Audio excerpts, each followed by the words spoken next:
Hello everyone, আমি হলাম মন্দিরা। আমার আগের ভিডিও আনবক্সিং ভিডিওতে 1K ভিউজ হয়েছে, তাই সকলকে অনেক অনেক ধন্যবাদ। হ্যাঁ, আর লাস্টের যে এই যে বড় যে বাক্সর প্যাকেজিংটা, আমি এটা তোমাদের রিভিউ দিইনি, তো এটাই আমি ভাবলাম আলাদা করে রিভিউ দিয়ে দিই, কারণ সেটা অনেকটা বড় হয়ে যাচ্ছিল। তো বাক্সটা দেখেই বুঝতে পারছো, এই 3টা লাঠি দেখে যে আমি কী অর্ডার দিয়েছি বলো তো, গেস করো তো কী অর্ডার দিয়েছি। হ্যাঁ, এই যেটা সুন্দর একটা টেবিল অর্ডার দিয়েছিলাম ছোট্ট। এটা মাত্র দাম পড়েছে আমার কাছে ওই 350 কাছাকাছি। তো এর যদি লিঙ্ক কেউ চাও আমাকে বলবে, আমি তাহলে কমেন্ট বক্সে দিয়ে দেবো, বা আমাকে কমেন্ট করে জানাতে পারো। টেবিলটা খুবই সুন্দর ছিল আর প্যাকেজিংটা খুব দারুণ ছিল। তো আমি প্রথমে দেখে ভেবেছিলাম যে ভালো অতটা আসেনি, তারপর দেখলাম না, খুব সুন্দর এসেছে।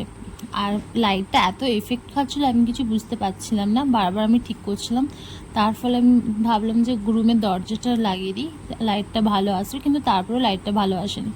আর আমি যেখানে 3টা কাঠের পায়া দিয়েছি ছোট ছোট, লাগিয়ে নিচ্ছি।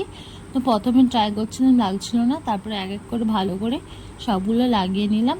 আর এটা খুব দারুণ এসেছিল। এই যে দেখুন, ভিডিওটা কেমন অন্ধকার হয়ে গেছে, যেহেতু আমার রিং লাইটটা খারাপ হয়ে গেছে, তাই একটু ভিডিওটা এরকম আলোর এফেক্ট এসেছে। আর ভিডিওটা যদি এরকম ভালো লাগে, এরকম আনবক্সিং ভিডিও তোমাদের যদি ভালো লাগে, প্লিজ লাইক আর কমেন্ট করতে পারেন। আর এটা আমি মিশো থেকে নিয়েছিলাম, তোমরাও এরকম ভিডিও পারচেস করতে পারো। আর এই যে দেখুন, ফুলটা রেখে দিলাম, কত সুন্দর লাগছে টেবিলটা। ভিডিও ভালো লাগলে প্লিজ লাইক আর সাবস্ক্রাইব করে দেবে।